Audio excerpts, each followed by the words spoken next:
Welcome to Corporate Warrior, the podcast that brings you the best advice on how to improve your health, optimize performance, and maximize productivity. With your host, Lawrence Neal. This episode is brought to you by ARX, the most innovative, efficient, and effective all-in-one exercise machines I have ever seen. I was really impressed with my ARX workout. The intensity and adaptive resistance was unlike anything I've ever experienced. I love how the machine enables you to increase the negative load to fatigue target muscles more quickly, and I love how the workouts are effortlessly quantified. The software tracks maximum force output, rate of work, total amount of work done, and more in front of you on screen, allowing you to compete with your previous performance to give you and your clients real-time motivation. The ARX uses a computer-controlled motor to give you the exact amount of resistance your clients need 100% of the time. This means that the resistance can never become dangerous, is intuitive and simple to use, and can provide you with all of the results you and your clients are looking for in a fraction of the time.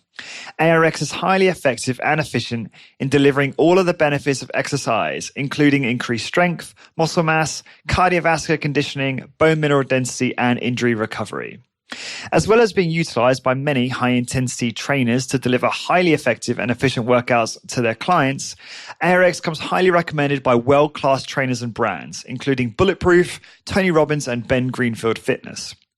To find out more about ARX and get $500 off install when you place an order, please go to arxfit.com and mention Corporate Warrior in the How Did You Hear About Us field. So again, to get $500 off install when you order, head on over to arxfit.com and enter Corporate Warrior in the How Did You Hear About Us field. Hey guys, I am Lawrence Neal and welcome to another episode of Corporate Warrior, the podcast that shows you how to optimize your health and get the most out of your high-intensity training and start and grow your HIIT business. My former guests include the who's who in HIT, people like Dr. Doug McGuff, Drew Bay, and Jim Flanagan, health, fitness, and nutrition giants like Mark Sisson and Rob Wolf, successful high-intensity training entrepreneurs, and exercise scientists like Luke Carlson, Dr. James Fisher, Dr. Brad Schoenfeld, and many, many more. This podcast is also brought to you by the HIIT Business Membership. It's an online blueprint that I've designed to help you grow your high-intensity training business, including exclusive content on sales, marketing, hiring, operations management, pricing and packaging, retention, personal training, and much, much more. There's also monthly Q&As of experts and high-grade community full of thought leaders and high-intensity training entrepreneurs. If you're interested in joining, please go to corporatewarrior.co/membership. Today's guest is Nick Paterson. You can connect with Nick via his website, which is lihfliving.com, or his personal training business, ultimatefitness.fi, and on Twitter at lihf_living. Nick is an engineer, former RAF pilot, and has flown everything you can possibly imagine and been everywhere you can imagine, entrepreneur and personal trainer. After leaving the RAF in 2000, he became a program manager and simultaneously started a business in finite element analysis design. The business was very successful, but the 2008 financial crash changed everything, and Nick had to close down the company. By this point, Nick was already living in Finland with his wife, and in 2012, Nick confessed he was a run-of-the-mill carboholic and drinking heavily, and decided to go high-fat, low-carb to see if he could improve his health and shed body fat.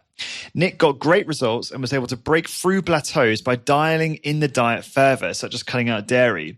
And you can find out all about that on lihfliving.com. And today, Nick has lost over 20 kilograms, which is very, very impressive indeed. And he looks radically different. Sometime after all of this, Nick discovered Body by Science and fell in love with high-intensity training, as many of us do, and in particular, bodyweight high-intensity training. And about 2 years ago, Nick set up Ultimate Fitness, training clients using the Big Five in a local gym.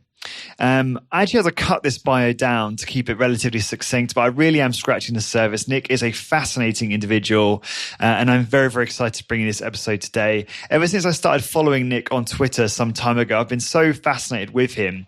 He's always posting photos of different survival expeditions in the Finland wilderness and profound quotes of wisdom. So I've always enjoyed following him on Twitter and being inspired by him getting out in nature.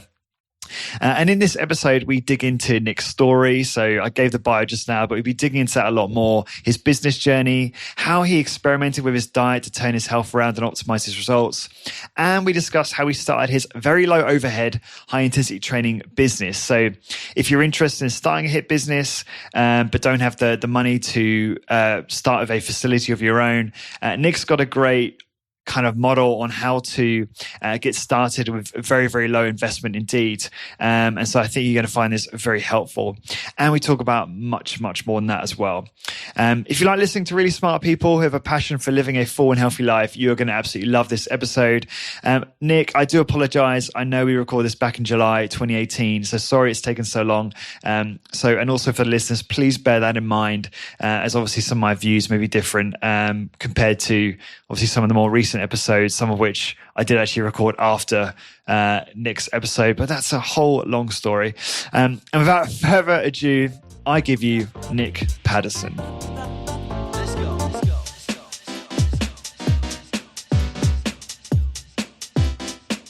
Nick, welcome to the show. Pleasure to have you. Thank you, Lawrence. Good to be here. You are most welcome. So awesome that we got connected over Twitter. I was really pleased that we were able to schedule this. As I was saying to you before we got started, I've been following all the media you've shared about all the camping and hiking, all the outdoorsy activities that you do, which really is something that I'm becoming far more interested in now that I live in a more rural area, having transitioned from London, and that stuff really appeals to me. I was reading your bio ahead of this and it just blew me away. And I'd just love for you to kind of set the scene, I guess, for the listeners, those that aren't familiar with you. If you could just kind of give a succinct version of your bio, that would be really, really cool. Oh my God, where to start? You probably guessed from my accent, I come from the north of England. I grew up in Cheshire. Very nice. And I went to an ordinary comprehensive, and from there I went to university to study mechanical engineering. And I got my degree. And I always wanted to fly, but I didn't really know how to go about it. So I went to Cranfield University to study masters in aerospace engineering. And while I was there, I got sidetracked into flying because they had subsidized flying there while I was studying. And I got completely sucked into that, and I started doing more flying than actually studying. So I didn't get my master's degree, but I got my private pilot's license. And so from there, I thought, well, what do I do now? And one of my mates said, well, you should join the Air Force. And he was in the Air Force. He was actually in the University Air Squadron. And he said to me, you should give it a go. And I thought, well, I probably won't get in. But anyway, so I gave it a go and I got in. And next thing I knew, I was at Cranwell going through initial officer training, got through that, and then I went on to basic flying training on the Tucano, one of the first ever Tucano courses, which came in after the jet provost went out of service. And that was great because the Tucano was a completely new aircraft, and so we were learning about it, both the students and the instructors. Getting a new piece of kit and learning about it was just fantastic, and learning to fly in the Air Force at the same time. So Tucano was really nice. It's like a small, tiny sort of Spitfire turboprop thing. And everybody goes through their basic flying training. I got streamed into multi-engine flying. And from there, I went on to fly the Jetstream, twin engine aircraft. And I got my wings there. And then I went off to operational squadron, which was 216 Squadron based at RAF Bryce Norton, Southern England, and I flew the TriStar L1011, which is big aircraft. They were ex-passenger aircraft for Pan Am and BA, Dash 500 versions, 245 tons, max takeoff, 3 engines, Rolls-Royce RB211s. And I flew these all over the world, tanker, passenger, freight, Gulf War, Bosnia, air-to-air refueling. Bosnia, and then I did 10 years in the Air Force, and I decided, well, I came to a crossroads there. I could have stayed in and got promoted and pushed on, but I was on a short service engagement, short service commission, which allowed me a break point after 10 years. So I decided I wanted to do something else. By that point, having flown large passenger aircraft, which this effectively was, although in a tanker role, I realized that commercial flying probably wouldn't suit me, because it would have been quite boring. If you're flying long 8-10 hour legs, it's pretty boring, to be honest. I mean, it sounds glamorous, but it's not. And it's especially if you're flying across time zones, you get very tired. And the older I got, the more that's kind of grew on me, sort of got harder. And I sort of decided I wanted to do something else. So I left the Air Force. I joined a U.S. aerospace company, and then I became a program manager there, and I traveled all over the world again. And this got quite tiring. 30s. I was early 30s, and I was traveling all the time. And I've been traveling most of my career in the Air Force, and I just wanted to settle down. And so I set up my own business, which was engineering design company, specializing in something called finite element analysis, and that's mathematical modeling of structures, such things as aircraft undercarriage. We did a lot of work on Airbus, A400M, Joint Strike Fighter, and then we did some nuclear stuff, offshore, marine, oil and gas, all, you name it, we did it. And I started this from nothing, built it up to something, employed about 5-6 people at the height, and then unfortunately the 2008 crash came along, and I lost it all, basically. How that's so interesting. How did the crash impact you? Obviously, I mean, the first thing you think of is, well, no one had enough money to pay for the engineering work, I assume. That was it. Could you elaborate on how that happened in a bit more detail? Well, contracts just dried up. People promised to give work, and then it never came. And you can't sit around with an office and 5 people with hardware and stuff and software doing nothing for forever. And it was like somebody had thrown a switch. One minute you were working your tits off, working on all kinds of contracts. You didn't have time to spare, and we were full on. And the next, it was like somebody threw a switch. It just all dried up. And unfortunately, I had to close it. And that was a big moment, losing your first business like that. But it was good. I lost the business, but I learned a lot. I took it from nothing to over $250,000 turnover a year. And I learned a lot about that, about business and people. So was it very hard at the time for you? It was tough. Yeah. And that coincided with my poor health. That picture on my blog is just after that happened. Right. And that was, drinking heavily and all that sort of stuff. And your before and after is incredible, by the way. And I will put that in the people will see that in the blog post. So yeah, thanks. The picture that Nick's referring to, you'll see that on the blog. Thanks. Yeah. And, so, that time I just moved to Finland, to be with my wife. And so I was kind of running the business in the UK and living here at that time. And that was fine, but it just, when that crash came, lots of things happened. I was incredibly unfit, drinking, getting very overweight, all kinds of health issues. Looking back, I was probably pre-diabetic, if not diabetic, knowing what I know now about diabetes. And it was bad. I had GERD, where you throw up in your sleep, that sort of stuff. And my wife took me to hospital, waking up in the middle of the night, choking on my own vomit. And that was a shock. That was a huge shock. It's nasty, that stuff, because you don't know what's happening. You don't understand what's happening to you. And so those were a wake-up call. The second thing that happened then was my daughter came along. And this was back in 2010. And that changed everything. As soon as you become a parent, I don't know if you're a parent. Not yet. Not yet. But yeah, elaborate.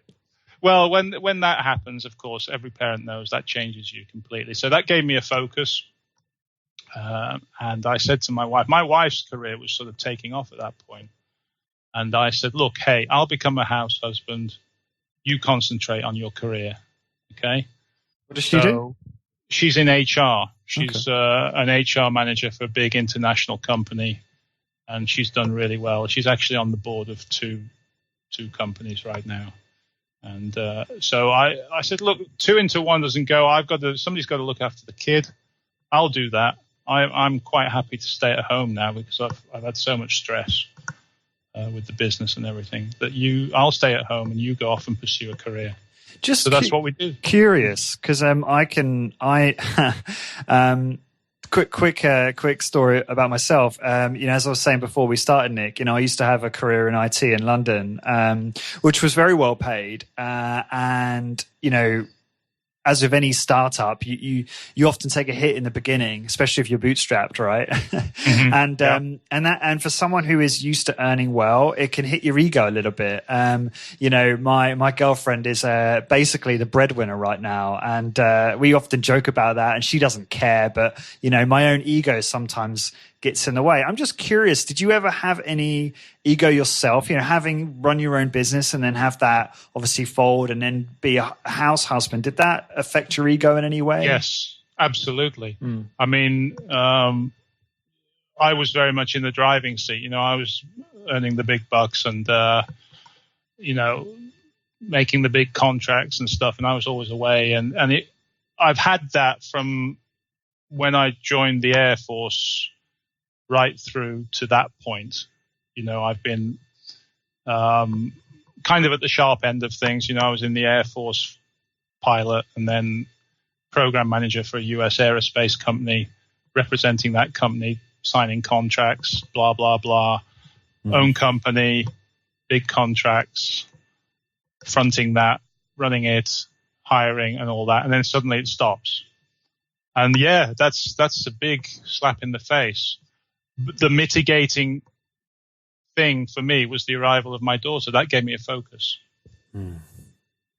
And so I said, look, I'm going to settle down and forget about these things and concentrate on bringing our daughter up. So that's what I did. And it's been great. I've loved it. And it's changed me. And I couldn't, that person in that before and after that you just talked about, it was a different person altogether. Not just physically, but mentally. And I think everybody who goes through that sort of thing, a change as dramatic as the change that you see on my blog, I think it's not just the physical change. It's not just, it's a mental change. If you're in that state of health that I was in, you've got issues. You've got issues. It's not just physiological, it's mental as well. And you have to change your life. You have to dig deep to get to the other guy, the before and after. You have to get to the after guy. You have to dig deep, and you've got to find something there. And it's a big journey. It's not just physiological.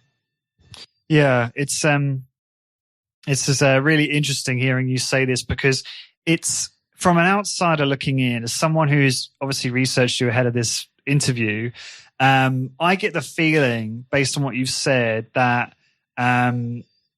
you've transformed in a big way. In that, obviously, you've evolved mentally and physically. You've regained your health, and it would look like in the process you're not. I mean, correct me if I'm wrong, right? But it doesn't look like you're striving for perhaps the, I don't know how a better way to say it, but the material success you might have had previously. You're finding importance in other things like family, doing work you love. Not to say you didn't love your previous, but obviously you found a real passion for helping others with their health now, and having more of a life that's embracing what really matters. That's the outsider looking in view I get. Is that accurate in terms of how things have changed for you? That's bang on, Lawrence. That's exactly it. The guy on the left was chasing money, and the guy on the right is chasing health now. And the money comes if it comes. Yeah. And it's so interesting hearing you say that and talk about this, because I see myself following a similar path to you. And it's very inspiring to hear this. So sorry, I've interrupted you. I know you were talking about, you were just kind of coming on to how your daughter came along, and then that became the focus. And then what happened after that? So when did, what was happening after that? And well, after that, a good friend of mine is a doctor over here, and he came round to our place a couple of years after that. My daughter was about 2, I think, 1.5, 2, and he'd changed. He'd lost not as much weight as I had, but I could certainly see it. And I said, "What the hell have you done?" And he said, "I've gone low carb." I said, "You done what?" I didn't know anything about this back then. "You don't eat carbs?" He said, "Yeah." I said, "Well, what do you eat?" He said, "I eat fat." I said, "What? What do you mean you eat fat and you don't eat carbs? How can you be alive?" And then he kind of educated me and said, "Well, if you do this, this, and this, you will start to lose weight." Now, my wife, on hearing this, was straight in. She said she was overweight, but she wasn't as bad as I was, but she was still eating crap. So she was straight in. She bought the whole thing, hook, line, and sinker, and she started low carb the very next day. And I was completely skeptical. And but she started getting results. She lost 10 kilos within 6 months, and I still hadn't bought this. I was so skeptical. I thought, this is just this is bullshit. And so a year went by, and she was getting fitter and healthier, and I was getting worse and worse. My weight was going up. I was drinking more. I was actually home brewing, which is the worst thing you can do. Don't ever, if you want to get your health, don't ever start home brewing. Noted. I actually built a kegerator. Do you know what that is? No, I don't. Kegerator is a fridge with a tap on top. So you've got 2 kegs in a fridge, yeah, and you can pour yourself a beer anytime you want. And I was pouring myself a beer anytime I wanted.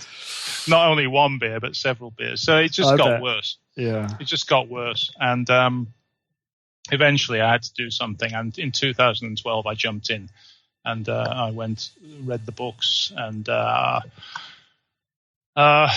started out with low carb. And I don't know if you want me to go into this, but this is what led me down the route of inflammation, because I dropped the carbs, and the carbs only got me 6 kilograms off, and I needed to lose at least 20. And that's when I found out it's not just about carbs, it's about inflammation. And the big key for me was dropping dairy.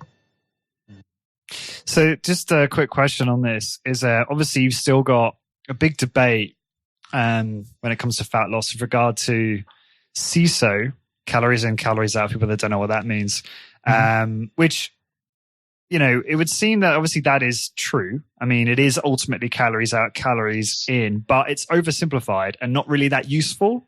That's the issue I have with it. It's just not useful to people. I don't think. You've got to obviously make sure your hormones are signaling in the right way. And that's why I really quite like what you've done and how you've I've not seen the label before you came up with it, which is this low inflammation, high fat label, acronym. And so you've looked at what are the culprits, what are the things that are stopping me from losing body fat? Because this is the question I had for you is, you removed dairy and you removed some of the omega-6, omega-9 heavy vegetable oils, which allowed you to break a fat loss plateau. Now, people would hear that and go, well, that doesn't matter, because isn't it just about eating a calorie deficit until you were to shed that final bit? But rubbish.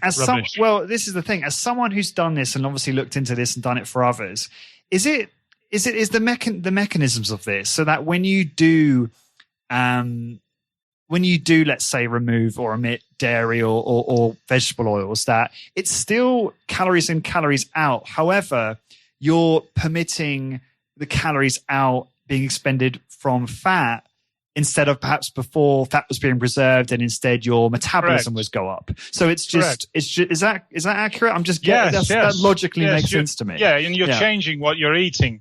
So it's critical what you eat. The amount of calories isn't critical, because I'm eating more calories now than probably I've ever eaten, but I'm actually now 0 carb, and I'm eating meat, and I can't, for love nor money, I can't put weight on. In fact, I've lost 2 kilos just by dropping pork. I've just put that on my blog. Right. So your metabolism increased, and perhaps you were expending energy in other ways, just not through body fat. That's what you're saying. Is that right?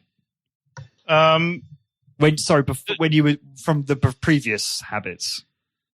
Previous habits, I was probably eating and drinking as many calories. I don't know, but I'm guessing that was eating as many calories as I am now. Mm-hmm. But they were different calories. They were mainly carb-based. They were a lot of cheese, a lot of dairy, and a lot of alcohol. And that stuff was gaining weight. Now, I wasn't exercising then, and my point was to lose the weight without exercising. So just by changing my diet, I lost nearly all my weight without exercising, just by changing what I was eating, the type of calories. Yeah. It's the type of calories, not the amount. Yeah. Do you want to just, I know again, I cut in there because I just had to ask, but do you want to just elaborate more on I guess, the changes you've made, and then also your philosophy, how that's kind of informed your overall philosophy on diet and health? Well, the changes, the progress, without going into too much detail, all the nitty-gritty of what I've done is on my blog. Every single step along the way is on my blog. And I started at low carb. That didn't work.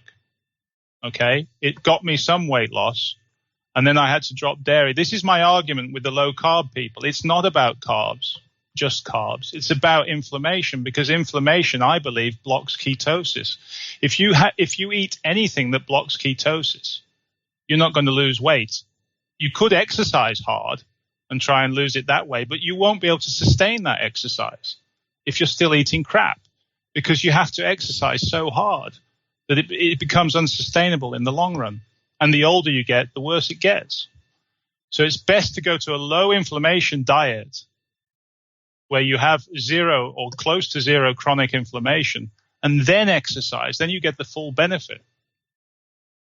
Does that make sense? It does completely. I actually, this is one of the, I've been learning a lot. Because if I can just make one further point. Absolutely. If you took the younger version of myself in my 20s, when I was drinking heavily at university and eating shit, I couldn't put weight on. So if the older version of me came to my younger version in 20s and said, you're on a high inflammation diet, I would say, piss off. I can't put on weight. Okay, I was exercising more then, but this is why we have this hard sell to younger people, because their insulin sensitivity is much higher than mine is now. So they can get away with it. They can get away with it with just a little bit of exercise. But as you age, your inflammatory tolerance drops, mainly due to reduced insulin sensitivity, and you're going to put on weight. Now, the traditional method is to exercise harder, okay? So you don't cut your 10 pints, you just exercise harder, right? Mm-hmm. But you can't keep exercising harder, because your inflammatory tolerance, your insulin sensitivity keeps falling with age. And you have to, if you keep drinking the 10 pints and you keep eating those high carbs, the 100 carbs a day or more, you're going to have to exercise even harder as you age. And exercising harder as you age becomes impossible at some point. You can't keep exercising harder the older you get. You need to be exercising less, and you need to be eating better. Then the exercise becomes more effective. And I'm seeing that with my clients. Yeah, I hear what you're saying. It's unsustainable doing a high volume, high effort exercise with a bad lifestyle and a bad diet. Tell us, I've seen some wonderful pictures on your Twitter of some really nice looking steaks.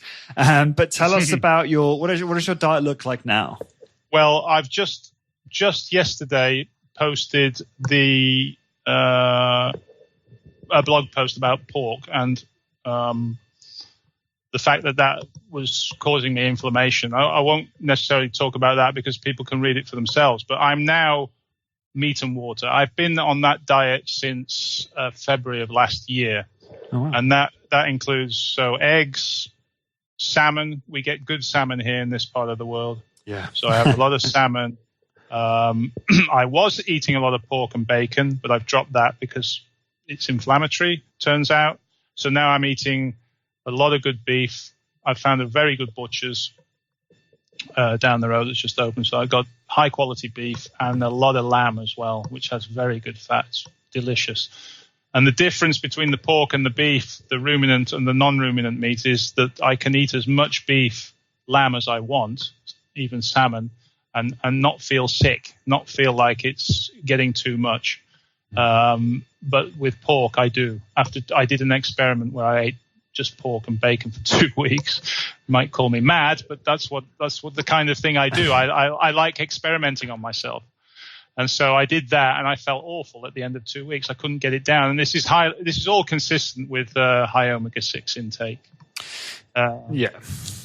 Yeah, that's funny because I think a lot of people hear that and go, "No, actually, that sounds pretty amazing." Pork and bacon for for 2 weeks. It is good, and as I said in the blog post, it tastes fine, but at the end of the 2 weeks, you're really struggling to get it down. It becomes nauseous.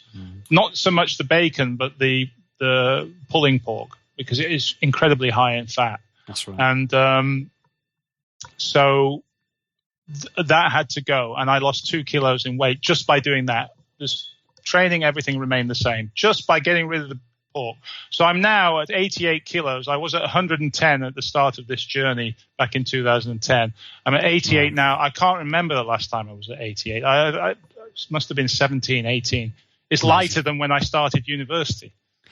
Well, that's so cool to say, and congratulations. You must feel amazing. And you look great. I mean, I'm looking at pictures of you doing chin-ups and dips and handstands, and it's so inspiring, and it's really nice to see. And I really hope that you can inspire as many people as possible, and with what you're doing and through this show. And by the way, just for listeners, all the links that Nick's talking about from his blog, I'll put in the show notes to this. Okay, so just pretty much for you at the moment, then meat, water, eggs, and salmon is kind of the makeup. Yeah, of the diet. That's about it. Yeah. Mm-hmm. Go on. Well, I've never enjoyed my food more, and it's never been easier to prepare food. Yeah, I mean, I'm pretty similar. I'm probably not as disciplined as you, but 6 days a week I will eat eggs and beef. 2 big meals of that twice a day. That's pretty much where I'm at right now. That's what I do. Yeah, I'm twice a day, man. Morning and then evening. That's it. Yeah, I'm like normally 11 or 12 in the morning. So 11 a.m. or 12 p.m. and then 7 p.m. is kind of my thing at the moment. And do you work out regularly? Do you? Yeah, so I do at the moment I'm doing high intensity strength training every 7 to 8 days. I'm actually. Well, where do you fit your training in? Before breakfast or somewhere? I like to train fasted. And I will normally train at about, let's say if I train at like 11 a.m., like late morning is my favorite time. And then I will have lunch probably a couple hours afterwards, because I have this, I kind of copy Doug McGuff. I try and sometimes have a period of fasting afterwards, because I don't really want to get in the way of those processes that might be beneficial after the workout. And I don't know, there's a feeling like sometimes I feel actually my hunger is actually suppressed for a short time after training, and then it kind of elevates again, and I just kind of follow that feeling.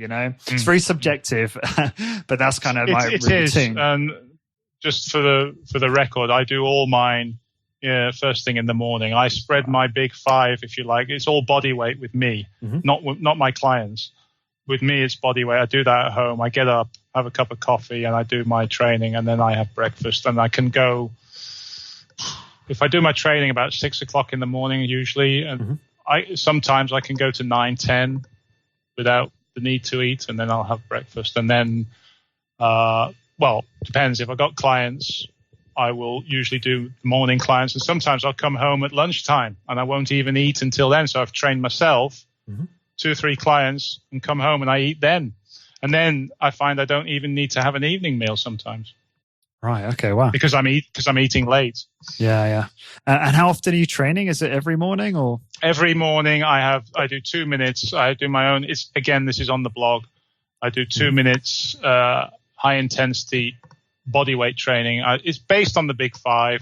So chins, dips, pull-ups, that sort of thing, and I do it very, very intense. I try to do it as slow as possible, and I do one one set each morning, 2 minutes, and then I have a day off on Sundays, and then the cycle starts again. So it's a 6-day cycle, and I've been doing that for over 2 years. And you go to failure on every training session? Yeah. I go to failure. Sometimes I don't want to, but I really push myself on every session. I push my clients on every session, so I should push myself. It's interesting to hear another high frequency person. Well, not really, because I'm breaking the big 5 and spreading it. Right. Okay, so I do 1 per day, 1 2-minute per day. So you could argue, I'm not getting the intensity, but my counter argument to that is that the 2 minutes that I do is body weight. Mm-hmm. So it's much harder than I give to my clients because they're on the machines. I'm saying they get the intensity, but the weights involved and the increments are harder for me. So I argue that I get a very super intense 2 minutes every day.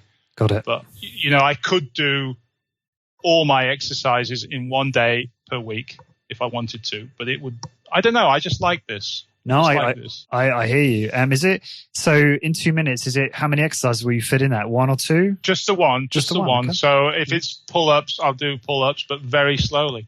Yeah, that's interesting. It's you get a lot of you get quite a bit of rigidity in high intensity training. Some people say no, you must follow this exact protocol and have this much rest in between sessions, and you get quite a bit of that.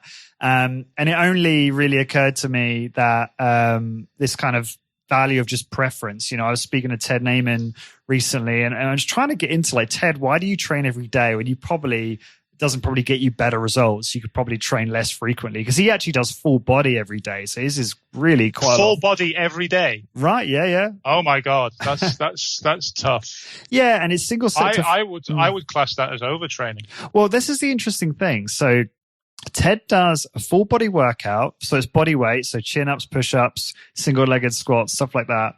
1 set to failure, but then he will sometimes do rest pause, or I don't know if you're familiar with Maya reps protocols. So he will do additional sets to failure. So pretty, a fair amount of volume there. And he does it daily, but he will occasionally skip a day because he's got like a busy life, and will skip a day kind of without any guilt there. And I'm always, I have a good relationship with Ted, and I'm very fond of him, and got a lot of time for him. So I feel very comfortable challenging him.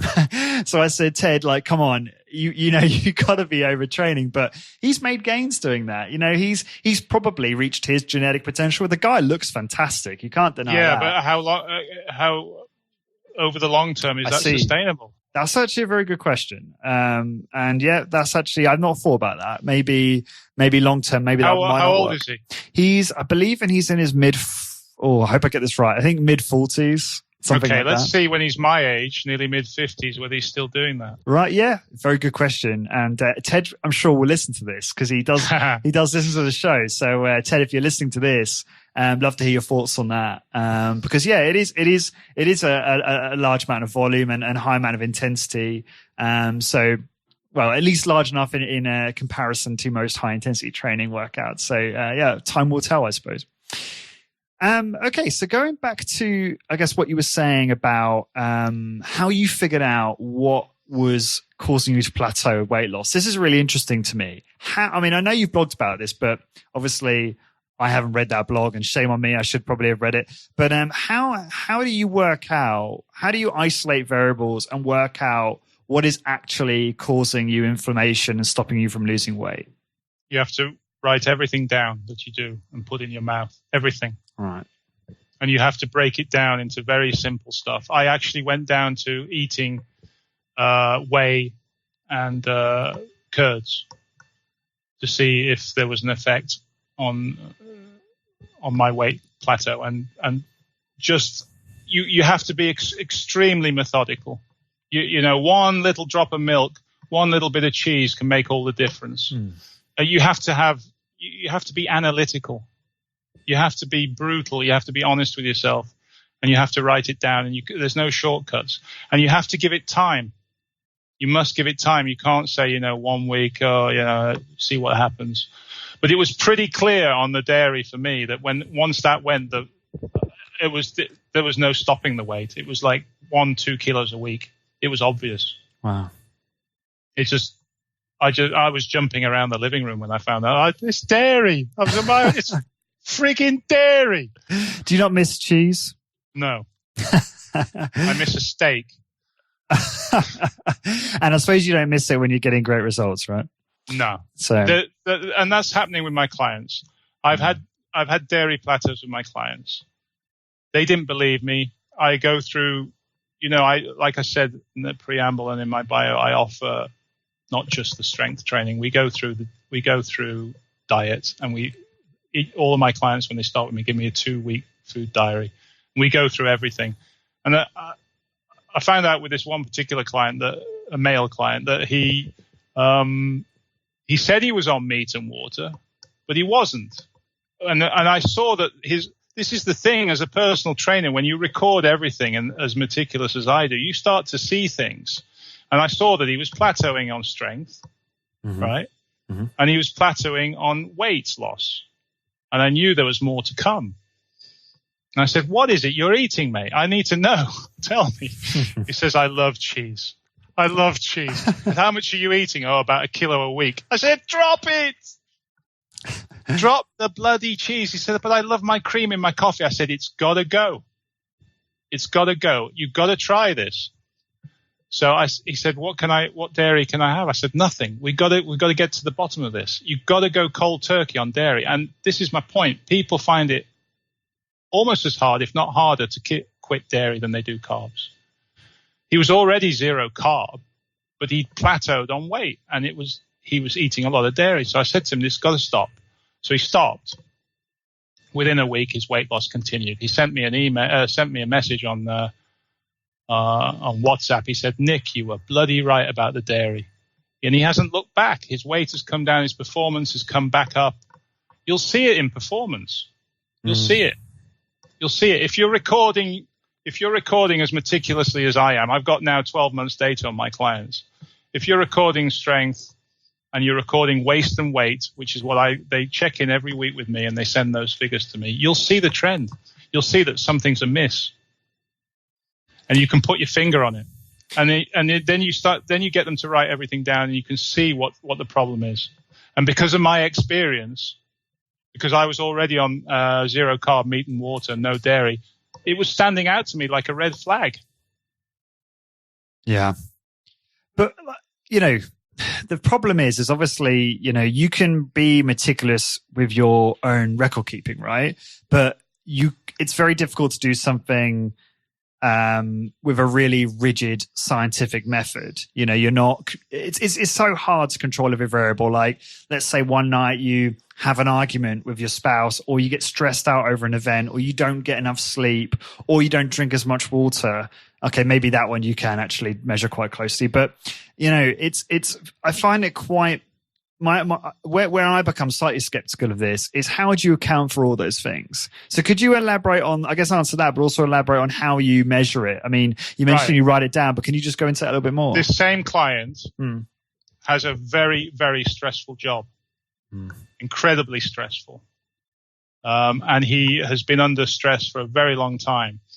And the stress has not affected him as much as the diet, from what I can see, because he comes to the gym straight from meetings, stressed as hell. But he comes to the gym and puts a hell of a lot of effort in 15 minutes. I've actually had this guy puke on me, not actually on me, but run to the toilet because of the intensity after the legs. We do legs last, or we're doing legs last then. And he was shifting some big weights. I said, how do you feel? He said, I love it. I said, why? I asked why. He said, because it's a stress relief for me. Yeah. Coming straight from those meetings, giving everything I can for 15 minutes, balls to the wall, is great for me.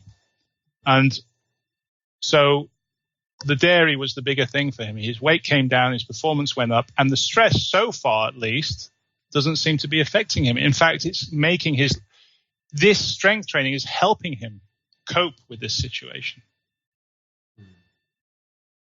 But I guess back to my other question: how do you know that what you're doing? How can you account for all those other variables? Well, you can't. I mean, there are so many subjective things, but control the things you can control. Yeah. So if you know you have a problem with dairy, remove it. If you know you have a problem with alcohol, remove it. If you Some know are you obvious, have a problem, right? Yeah. Yeah, and you can't cheat on those because those are in your control, under your control. What you put in your mouth is 100% under your control. Nobody's holding a gun to your head and says eat carbs or eat cheese. Those are under your control. So control those. The other things will take care of themselves. And so what about yourself now? Will you touch beer ever again? Do you ever fall off the wagon? Do you ever have sugar? No? No. Good for you. I will have sugar if I'm ill. Now, this is another theory I have, and it's on my website. If you think about it logically, if you're in ketosis and you get a viral infection, say a cold, it is my belief that viral infection will affect you in ketosis in exactly the same way as something inflammatory in your diet. So you will block ketosis. And I've seen this with myself because when I'm in ketosis and I get the flu, I feel shit, not just because of the flu, but because my blood sugar is crashing. So what's happening there is I can't get access to the fat anymore. Right. I can't burn the fat. So my blood sugar, because that is my only source of energy, my blood sugar crashes. If I take some honey, I feel fantastic. I get the glucose hit that I need. My blood sugar goes back up, and I feel brilliant. Even though I've got the flu's nothing. Oh, my blood sugar has crashed. So I will take honey when I'm sick. And this is something Hippocrates said as well. Yeah, it rings a bell. Well, obviously we all know who Hippocrates is, but that actual lesson, that's really interesting because it makes sense, right? Because you're giving your body's unable to access that source of energy. So it works. My wife does it. And she says it works. What about, so I guess what wouldn't be a good idea would be to eat a bad source of carbohydrate, like a processed carb or refined carbohydrate. No, because that would just add to the inflammation. Is that right? Absolutely. I've done that. I've done that with Mars bars and all the crap that comes with it. You get the initial hit, right? But you go to the toilet and you can see the results I get diarrhea when I do that. So, but you only need a couple of teaspoons of honey and some hot water, and that's it. You know what's interesting is I have a listener and another guest on the show who you might be familiar with. His name's Art Lichtfoot. He's Dutch or Danish. Forgive me, Art. I forget. But he's very much like you. You know, he's similar age, and he is. So I think he's 50. You're 52, aren't you, Nick? Is that correct? Yeah. Mm-hmm. So I think he's 53. I want to say. And he's been into high intensity strength training for years. He runs his own, he's got his own business in that. And he eats, very carnivore like, so very, very similar to you, and maybe with a little bit more, I think he still eats various cheeses. I don't think he has an issue with dairy himself. But he reminds me of you in that he will never, ever, eat any sort of junk food or drink any alcohol because like you, he's got great results doing what he's doing and he feels great. But I noticed this among some of the people I've spoken to, a little older, a little wiser, who've discovered this stuff, just don't seem to have an issue with just leaving all of the junk food behind. And I have a problem with this because I will still, even though I eat, way, in my opinion, way better than 99.9% of the population, all my friends and all of that. Maybe a little arrogant to say that, but it's my belief. And obviously train intelligently and all of that. I will, still on a Saturday, probably eat whatever I like, still have kind of cheat days or cheat meals. And yes, I do feel like absolute crap for days afterwards. So that's probably not that smart, but I'm not quite with where you guys are at in terms of the self-discipline. So do you what's your thoughts on that? I think that's age. How old are you? 31. Well, you're a youngster. I've got 20 more years life experience than you. I've been there. I was drinking in my 30s. I've done all that. I've had the hangovers. When you got 20 years more of that shit, you don't want to go back there. When you're my age, you won't be talking like that. you've got the advantage now is that you know this. I didn't know this at your age. Okay, even though you say you're eating crap and you have cheat days, at least you know. Mm-hmm. You know you're doing wrong. I didn't have a frigging clue. Yeah. Right. So you're in a much better position than I was. So your health span now, in the next 20 years, catching up to my 52 years, is going to be way better, even with some cheat days. So I wouldn't worry about it. Mm. Yeah, appreciate that. That's good advice. I feel a little bit foolish, though. I feel like I could be capitalizing on the opportunity, having known this, by being a little bit more self-disciplined and actually, doing more of what you and Art are doing and some of my other listeners. Well, look, Doug even said it in one of his videos. I think it was on Hit Uni that Doug had, from what I can understand, had a pretty good lifestyle during his medical training. I don't know whether he was low carb then or what, but he said he was overtraining and he felt like hammered dog shit because he was overtraining. And that was a great quote. So he was doing things wrong. Oh, yeah. The point is, you're 31. You know you've done wrong. You've learnt your lesson 15 years earlier than I did. Mm. Right? So, and you're much more informed. And so you're very unlikely to go down the wrong, even though you don't maybe have the discipline of the monk that I have. I don't think it matters. You at 31 can afford to have the occasional cheat day. So what? Yeah.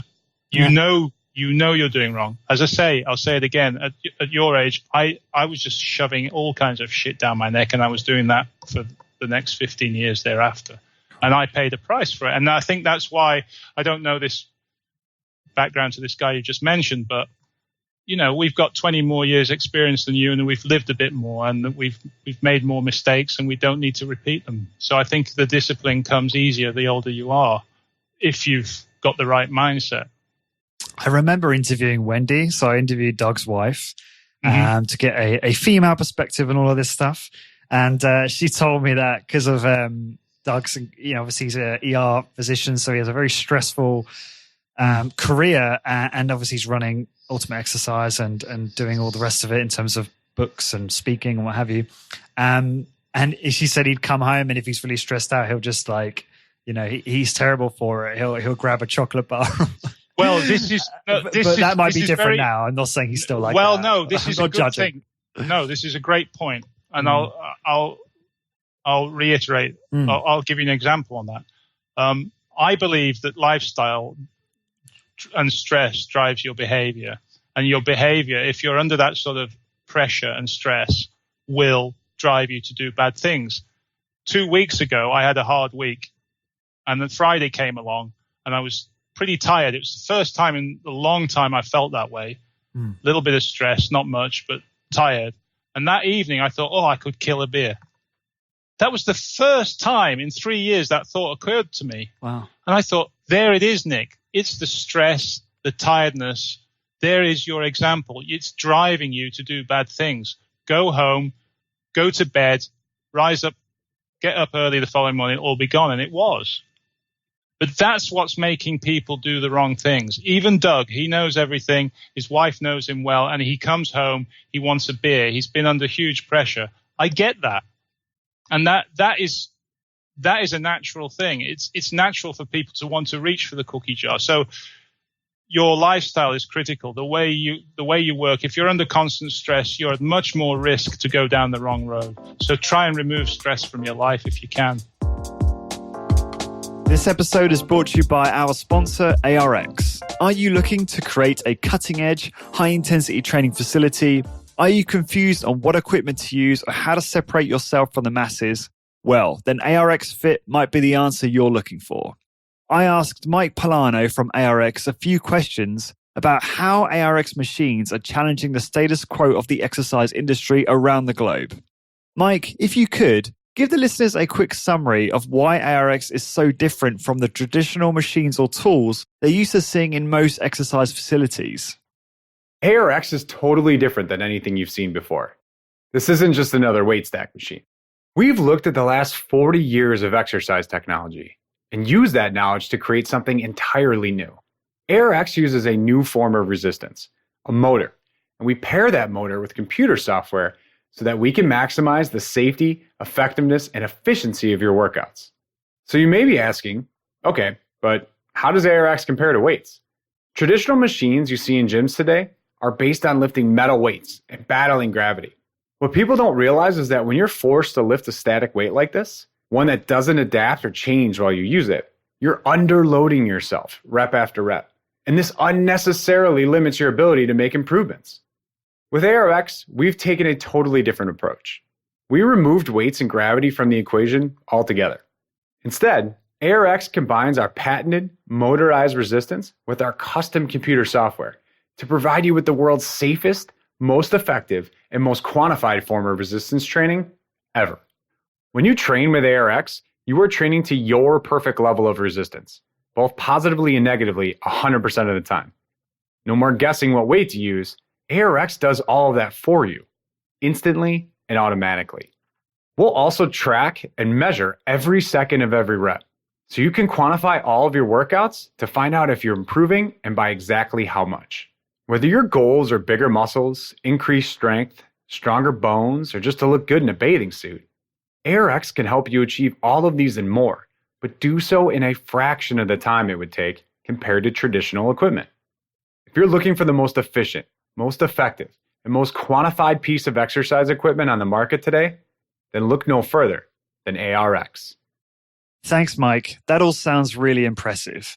If you'd like to learn more about ARX, visit arxfit.com and mention that you heard about ARX on the Corporate Warrior podcast to receive an exclusive deal of $500 off shipping and installation off your ARX machines.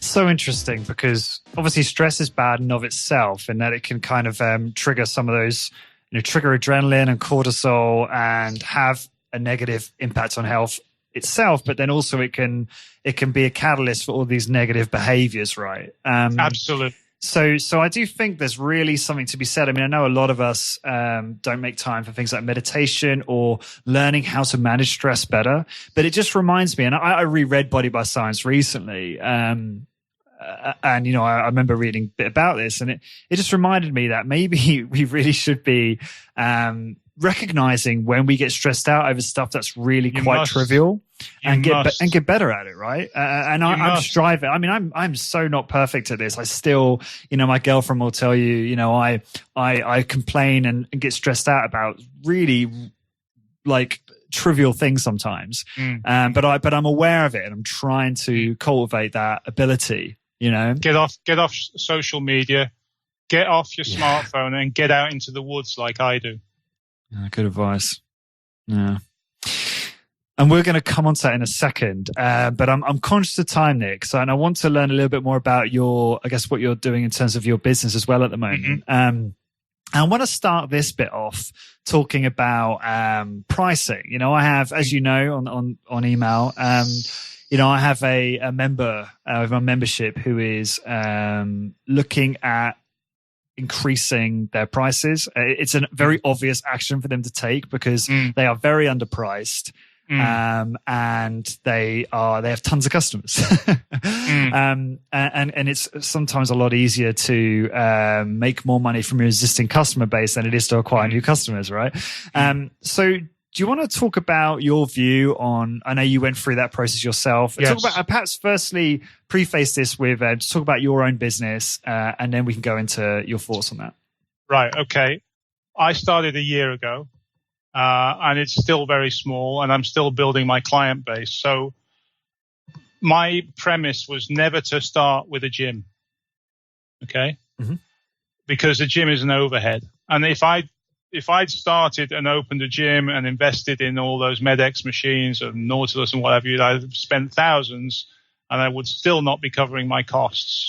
And I'd have rent, and I'd have lighting and all the rest of it, okay? So I looked around, and I knew a gym, a local community gym that has excellent facilities. It costs €2 to go in there, and you don't need to be a member. And if it costs me, for unlimited amounts of visits, less than €30 per month. So I can use a gym with my clients with no overhead, virtually no overhead. So that was my business model, is let's suck this and see. because there isn't the awareness yet of HIIT strength training. I see it in the gym every day when I'm out there training.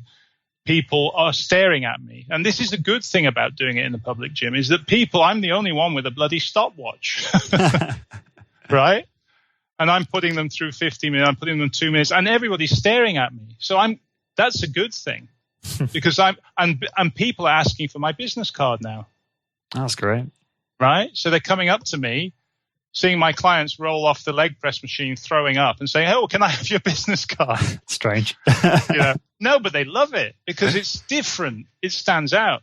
So, and I don't have to worry about overhead. So that was my business model to begin with. The second thing is I did raise my prices very early because I realized I was in too low. And I thought I have to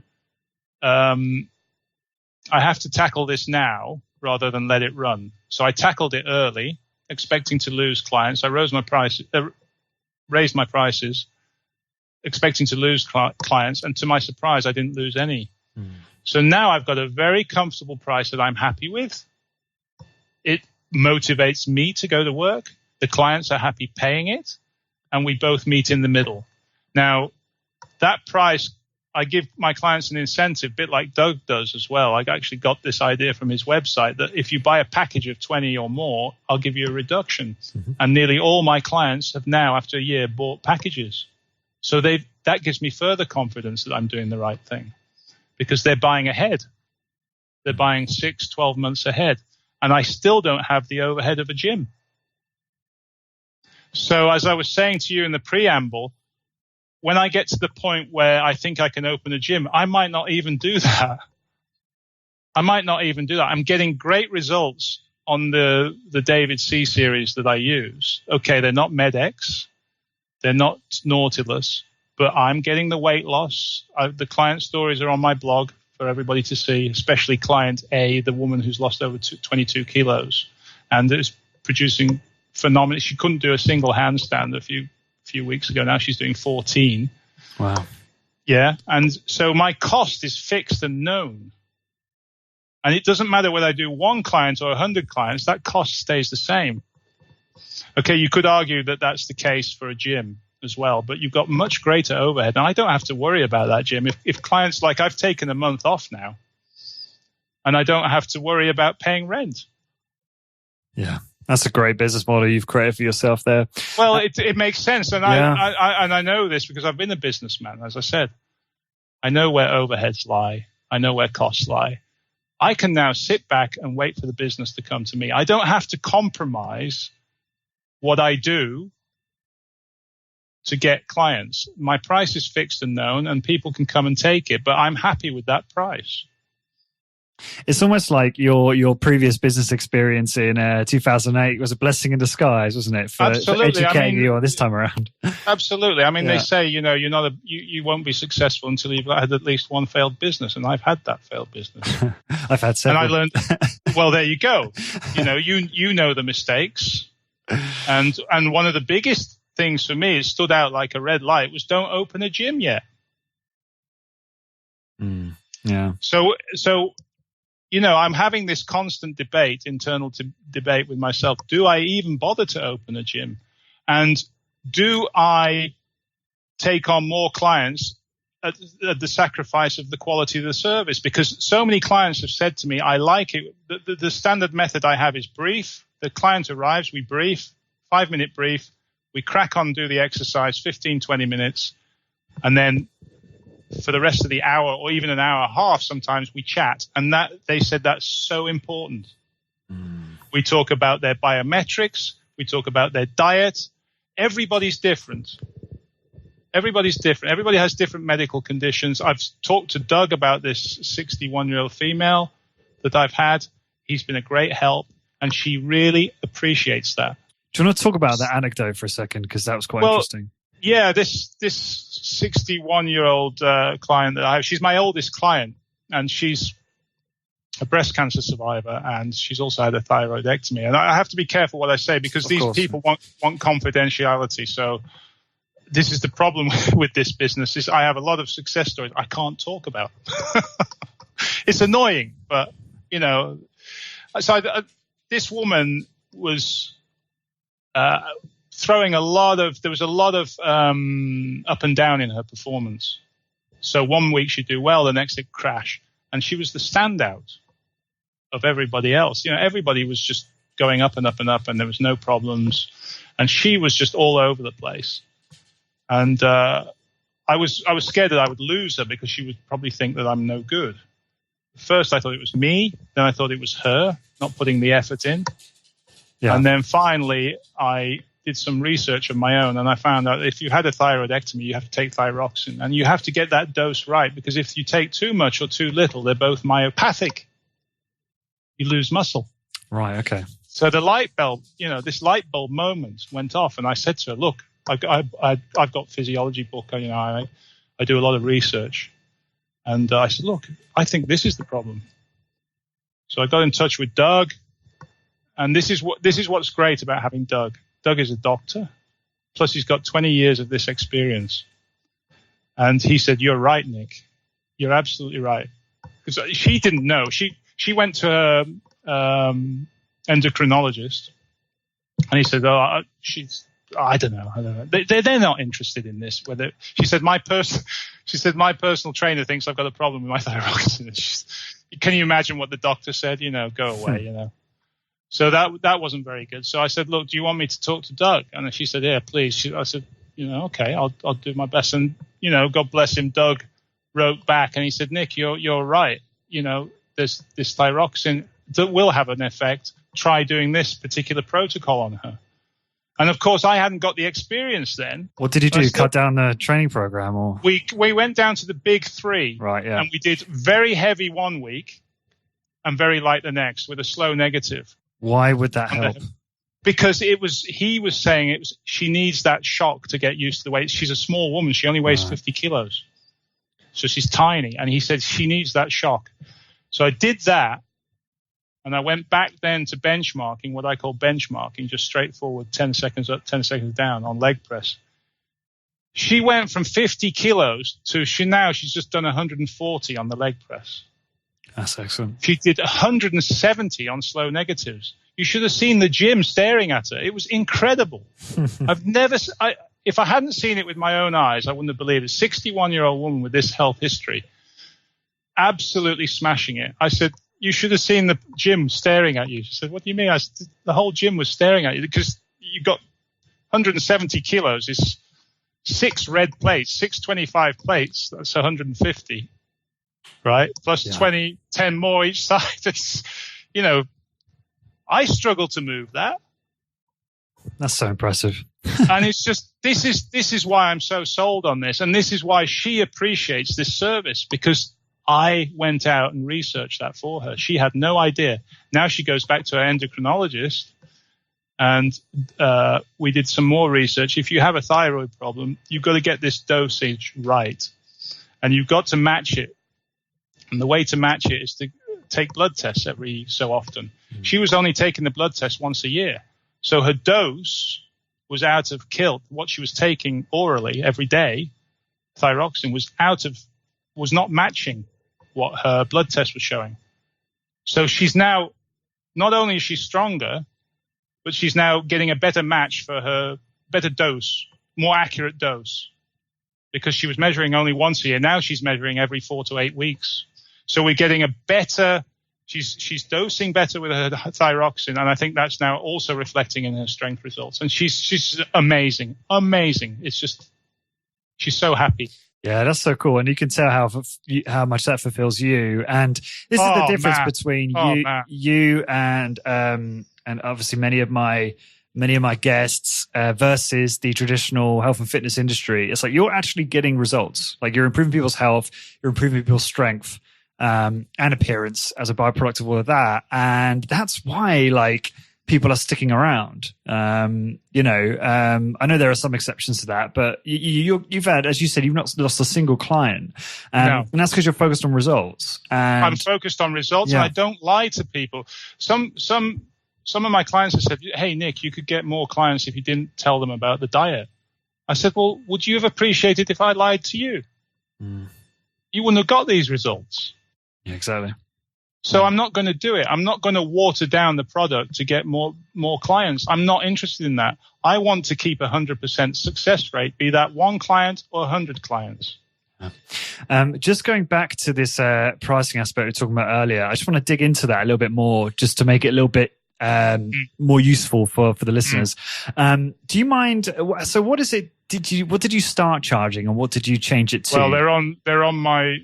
It's public information. It's on my website. That's why I don't mind asking. I was charging. No, it's all there. I was charging €35 an hour. Okay, which is what, around $45, something like that. Possibly, yeah. I can't remember. Give or take. Yeah. And then I really raised it to 65. Okay. Now, but the incentive is to take more. If you buy 20, you get a reduction to 60 per session.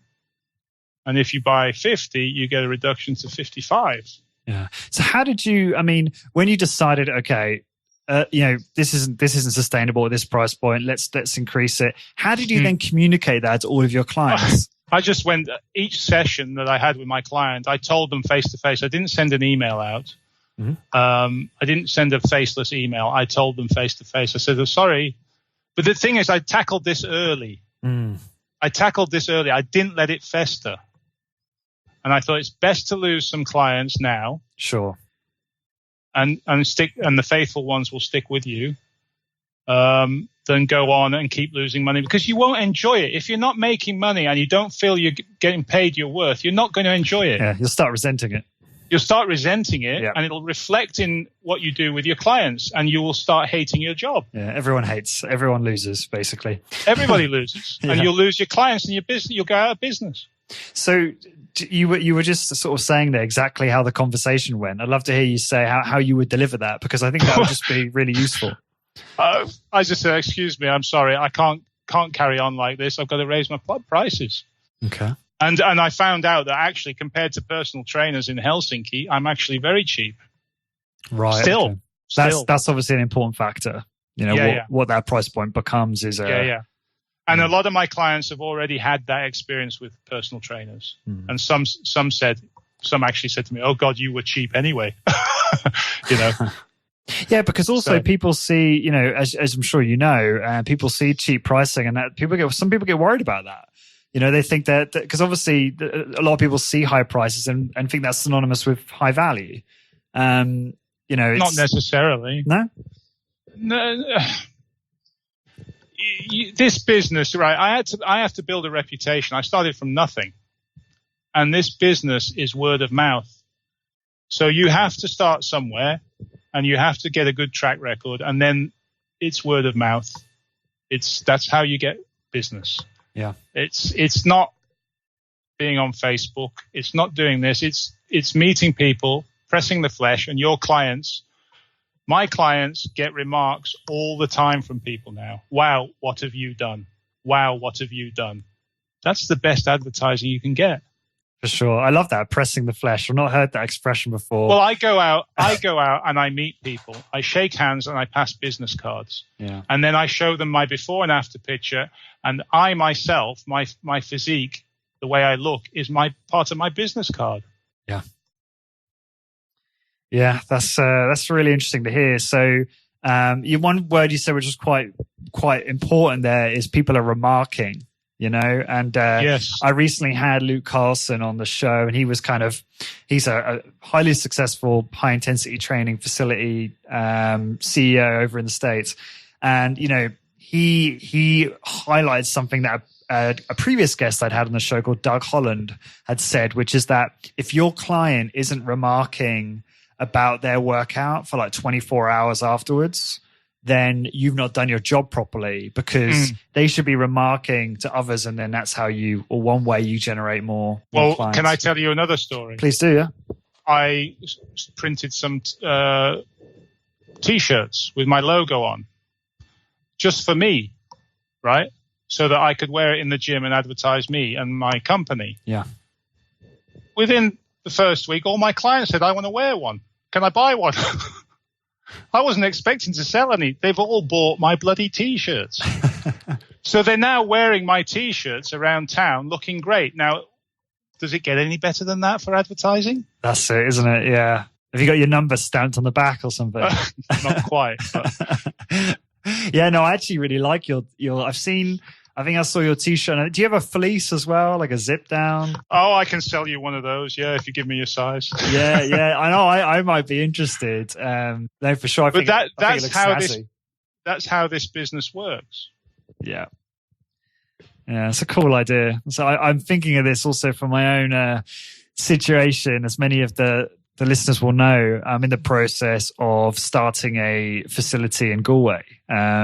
Which is definitely at least 3 to 6 months off yet. But it's very exciting, and I'm clearly using this opportunity to ask my own questions about some of my, I guess, things I want to learn more about from people that have already been there and done that, like you.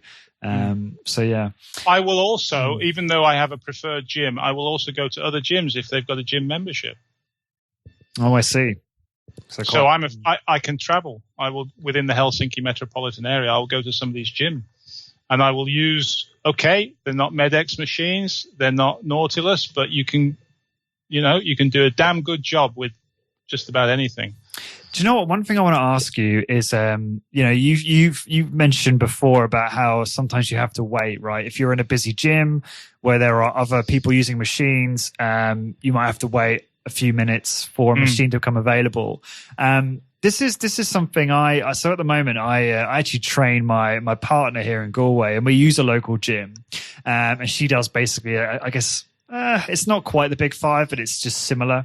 It's a similar type of routine in that it's push pull, horizontal, vertical movements, and we often find that challenge or have that challenge where we are waiting for machines. And, I'm quite diligent with recording variables. So I will record the total workout time, her time. Same as me. Right. Her time under load for each exercise. So when you're working with your clients, are you measuring all those things so that, for instance, you do have to wait 5 minutes for a leg press, and let's say they massively overperform? You know why that is? Yes, and I make those notes I make training notes as well. So it's all recorded. Now here's the question. Then it's like, well, if there's such variability, right, every time you go into the training session with that client, because you've got different wait times between different machines, it can be quite difficult to draw a conclusion on whether someone's overtraining. So how do you work around that? Yeah. Well, you've got to live with what you got. And, it's not ideal. I'd love to have my own gym so I can do, straight bang, bang, bang, bang.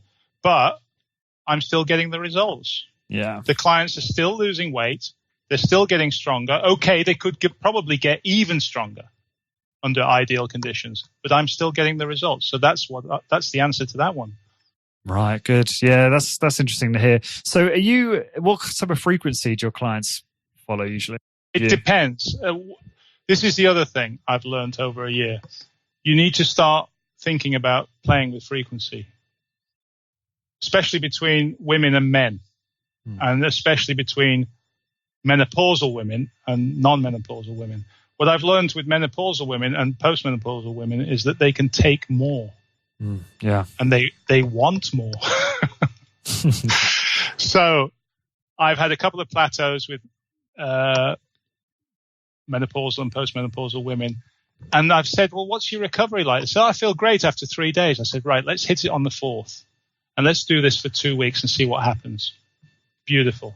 Getting beautiful results. At first they dip, but then they come right back in the second week, twice a week.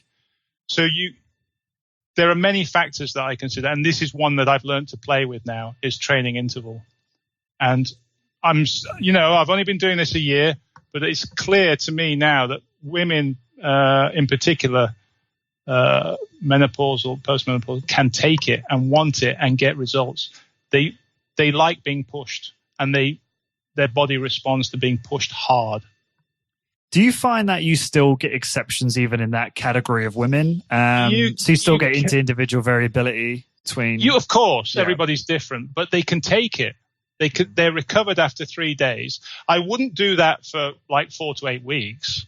I would only do it for 2 to 3 weeks and see what happens, because it's probably too much even then. Mm-hmm. But for certainly 1, 2, maybe 3 weeks, twice a week, if they're recovering after 3 days, and I get them to let me know after each session if by the scheduled date say they're saying they're recovering on 3, and we go for a full session on 4. If they're not fully recovered on 4, I get them to tell me, and we'll push it out. But that hasn't happened yet. I've never had to do that. Interesting. Yeah, very cool. I'm really keen to learn about your outdoorsy life, Nick, since this is what really drew me to your Twitter account and it really inspired me. I notice quite often you'll be outside in Finland, not wearing a great deal, maybe a vest, maybe some shorts, doing some camping or hiking or whatever. And I'm like, I Googled okay, average temperature in Finland, right? 13 to 17 degrees, in the sort of spring, summer months. Are you talking plus 13 or minus 13? So, well, plus in the more favorable months. So how is it are you not freezing? Is my question, I suppose. Well, plus 13. I was out last night, by the way. I put it on my Twitter. Yeah. That's nothing. That's easy. Last winter, I was out at minus 30. Right. This is centigrade, just for the US listeners. Minus 30 centigrade. I don't know what that is in Fahrenheit. That was not the coldest I've ever experienced, because I've been living here long enough to experience colder, but I've been at home and warm house and all the rest of it. Mm-hmm. But it was the coldest I've ever been out on my own, looking after myself. And the reason I do that is for the reasons we discussed earlier, is to get out of the house, get away from social media, get off my phone and push myself. Mm-hmm. And it's wonderful. It is wonderful. You're on your own. You've got nobody there. You're in the middle of nowhere. It's minus 30. You've got to survive. So what do you do? You get a bloody fire going. And I don't take any matches. Right. I have a fire steel. So I've got to take a fire steel. I'm incredibly uncultured. Yeah. Okay. It's a steel that you rub with another piece of steel to get a spark. Right. So I don't take any matches. If I can't light a fire, I'm going to die. What does your family think about that? Well, my wife said on this particular expedition, she said, "Are you sure you want to do that?" I said, "Yeah, I do." Mm-hmm. She said she was picking me up the following morning at 10 o'clock. We'd arranged the place to meet. And I said, if I'm not there at 10 o'clock, you're looking for a body. Jesus. And she said, yeah, okay. But she knows me enough to not stop me from doing these things. Bear in mind, I've done survival training in the RAF. Right. That's pretty helpful, I'm sure. Yeah, I was digging snow holes in Norway and stuff. So I do have some experience to lean on. But nevertheless, I was never down to minus 30. And will you hunt on these trips? I can't hunt in public. I do hunt. I've got a license to hunt, and I got guns and stuff. I can't hunt in those areas because they're public land. So right. I take pemmican with me now. What is that? Pemmican is fat and protein. It's rendered fat mixed with dried meat. It's traditional stuff that reindeer herdsmen used. North American Indians have used. Lappish people have used dried reindeer meat and reindeer fat. Keep you going for days. Right. Okay. And then it's just about keeping warm, building shelters, just surviving. The rules are I did that minus 30. That was my biggest challenge I've ever done in the outdoors. I survived. That gave me tremendous confidence. What was that like? It was tough. I woke up in the middle of the night with my toes dropping off, and the fire had gone out. It was, I started to shiver involuntarily, which I knew was bad. I knew that from my survival training. And I just started to walk up and down. And when it's that cold, you take a torch out, put it on, it lasts 2 seconds and it's out. So I had no light. I managed to light a candle, but I didn't want to struggle to try and get a fire going because I knew if I just keep moving, I'll be okay. So I just walked up and down for an hour, got the circulation back in my feet. And I didn't want to take my gloves off and try and start a fire because I'd probably lose some fingers. So just walked up and down for an hour, went back to sleep, woke up again, my feet were hurting, walked up and down again, just did that. You're very brave. And then morning came, got some light. I didn't need my torch. Started a fire. Everything was fine. Got a brew on. Yeah. I think I need to start dipping my toes in the water in this type of stuff, because there's something about it. When I see you doing it on Twitter, it's really inspiring. And I know it gives you a tremendous amount of, like you say, confidence, and I'm sure satisfaction and I'm sure gratitude for the home comforts, right? When you get back. Well, oh yeah. The best warm shower you've ever had, probably, when you go home. This is it. It's you don't. The reasons I do it is to get out of the house and get away from these stress things that we talked about. Yeah. You don't have to go out at -30. That's extreme. Okay. I'm not saying to people who haven't done that before, go and do it. You'll probably kill yourself. I knew what I was doing. But I will say to people, go into your back garden and put a tent up. And if you like that, go and walk out for a night, a mile down the road and stay out for a night. It's how many, I used to do this as a kid. We used to go camping. We didn't think twice about it. Nobody I know does that anymore. Yeah. I'm actually off to Wales on Thursday to go camping with a group of friends. And I can't even remember the route we're doing because someone else is organizing it, but I've just said, can you please pick something really hard to do? Because I want it to be hard. However, it's summer. The UK is pretty hot right now. I don't suspect it's going to be that uncomfortable, to be honest. No, but you're away from home and you're not in your bed. You're not in your bed, and you're going to appreciate things when you get home. And then that's going to give you a bit of confidence. So next time, go and do it on your own.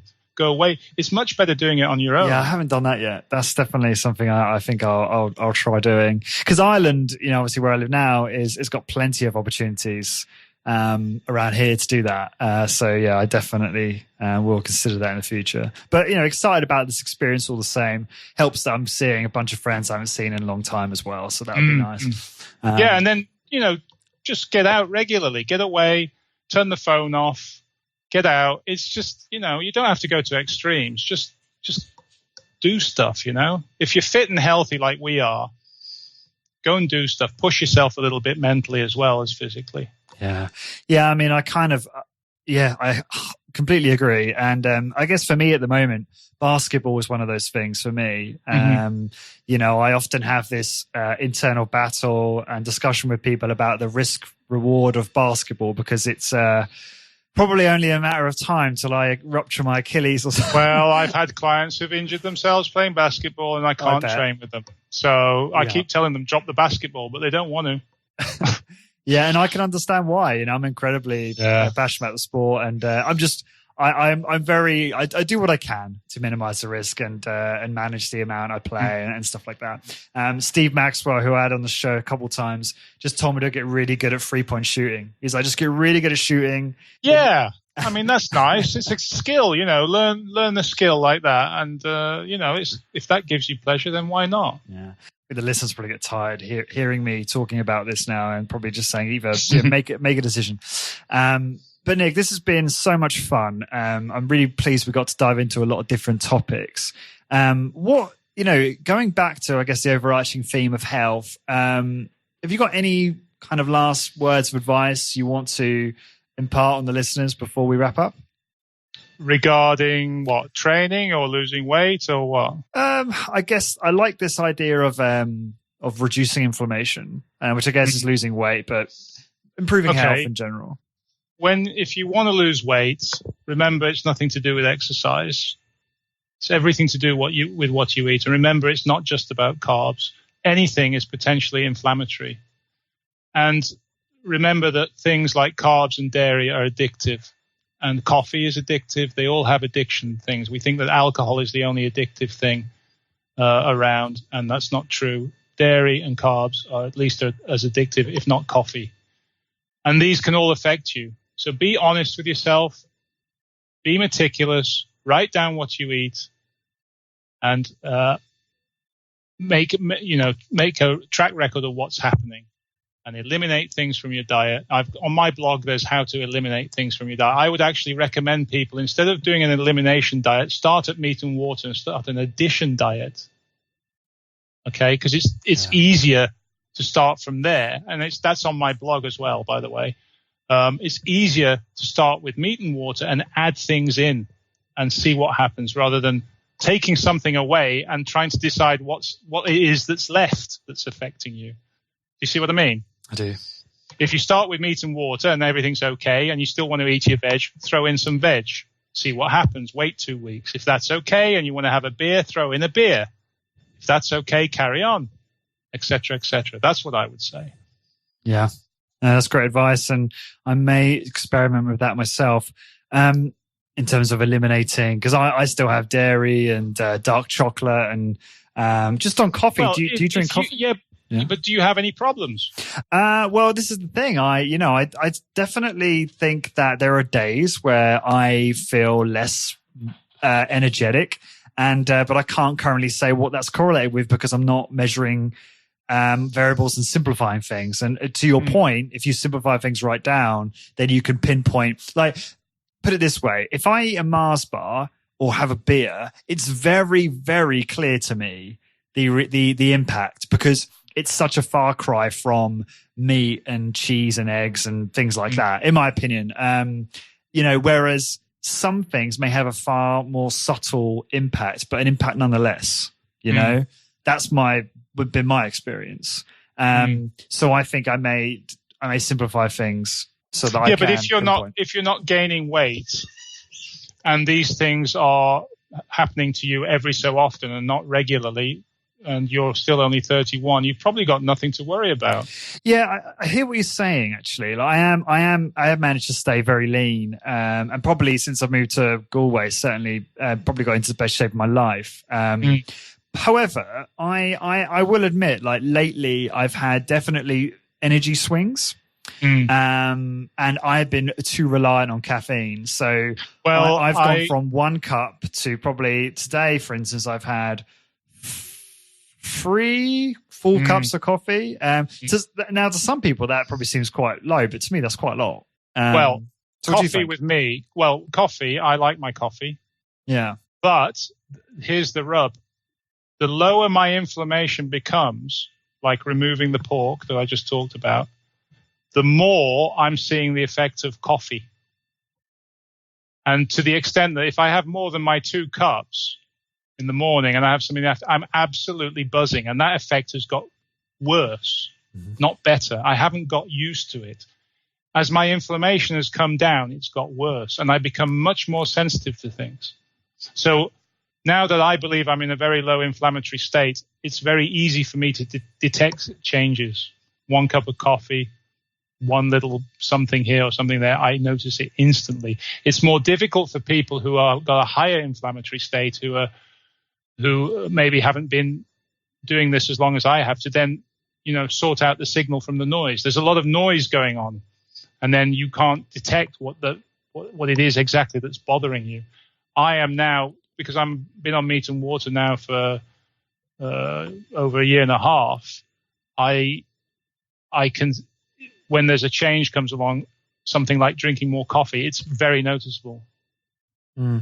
That's interesting. I know. Yeah, I feel like after I have 3, I've had too many. I feel a bit lethargic. You got to stop. But it's addictive. It's that simple. It's addictive. It's addictive. Yeah. Caffeine is addictive. And I had a Twitter debate about this the other day, and people are saying, yeah, I'm seeing the same thing. It gradually creeps up, like you're saying. You don't know, suddenly you're on 6 cups a day. So what do you think? Reduce to 1 or 2 is what you're suggesting? Well, it depends. If it's affecting you like it's affecting you now, you've got to get rid of it, I would say. But it's caffeine for me. I've dropped beer, I've dropped cheese, I've dropped carbs. Caffeine is a bitch. I can't drop my coffee. Oh, but you think it would improve you more so? Oh, yes. Of course. If I'm sweating in the afternoon and buzzing because I'm drinking coffee, I should get rid of the bloody stuff. There's no two ways about it. Yeah. But it's so high in antioxidants, Nick. Well, okay. But you know what I mean. I know what you mean. Yeah, I'm just being an idiot because it's so enjoyable. It is enjoyable. So For me, that's my only vice. I have my 2 cups of coffee in the morning. It gets me up. It gets me ready to train. And if I can keep it at that, then, that's my vice. Yeah. I may do that. I may certainly reduce it at the least. But no, that's good advice. Thank you for that. Nick, like you've mentioned, obviously, bunch of places people can find more about you, your blog. Do you want to just leave the listeners with exactly how they can find out more about you and your work? Right. My blog, which is everything I've done since I went low carb to zero carb from 2012-13 onwards, is lihfliving.com. That's my blog. My business website, people in Helsinki, please come and train. If you've heard this podcast, please come and train. Forget your prejudices about aerobics and HIIT. Come and see for yourself. You can have a free trial with me, a HIIT session via my website called ultimatefitness.fi. And I train people in the Helsinki area, in the gym I mentioned. The details are all there. But if you already have a gym membership somewhere in Helsinki, I will come to your gym and I will do HIIT training with you at your gym. Great stuff. I've never had someone do such a charismatic pitch, but I thought that was nice. Thank you. Is there any way? Is it so for people that just want to perhaps connect with you and maybe ask you questions? Can they do that through your website, or do you want to leave your Twitter? Through the blog. Through the blog yeah. Or my Twitter. You can do my Twitter. My Twitter is LIHF_living. Cool. And all of these will be linked up in the show notes in case you guys forget. And to find the blog post for this episode, guys, please go to corporatewarrior.co/Nick. That's NICK. And for all episodes, please go to corporatewarrior.co/podcast. And until next time, guys, thank you very much for listening. I hope you enjoyed that. Before you head off, head on over to corporatewarrior.co/ebook to get a bunch of goodies, including number 1, a free ebook of podcast transcripts with some of my top guests like Dr. Doug McGuff, Drew Bay, and Bill Simone on how to optimize muscle gain, fat loss, and overall health in an efficient, effective, and sustainable way. Number 2, a free high-intensity training business checklist to help you get more clients in your business. And number 3, a free high-intensity training Google Sheet to help you track and improve your training progress. Head on over to corporatewarrior.co/ebook now and enter your email address for instant access. This episode is brought to you by ARX, the most innovative, efficient, and effective all-in-one exercise machines I have ever seen. I was really impressed with my ARX workout. The intensity and adaptive resistance was unlike anything I've ever experienced. I love how the machine enables you to increase the negative load to fatigue target muscles more quickly, and I love how the workouts are effortlessly quantified. The software tracks maximum force output, rate of work, total amount of work done, and more in front of you on screen, allowing you to compete with your previous performance to give you and your clients real-time motivation. The ARX uses a computer-controlled motor to give you the exact amount of resistance your clients need 100% of the time. This means that the resistance can never become dangerous, is intuitive and simple to use, and can provide you with all of the results you and your clients are looking for in a fraction of the time. ARX is highly effective and efficient in delivering all of the benefits of exercise, including increased strength, muscle mass, cardiovascular conditioning, bone mineral density, and injury recovery. As well as being utilized by many high-intensity trainers to deliver highly effective and efficient workouts to their clients, ARX comes highly recommended by world-class trainers and brands, including Bulletproof, Tony Robbins, and Ben Greenfield Fitness. To find out more about ARX and get $500 off install when you place an order, please go to arxfit.com and mention Corporate Warrior in the How Did You Hear About Us field. So again, to get $500 off install when you order, head on over to arxfit.com and enter Corporate Warrior in the How Did You Hear About Us field.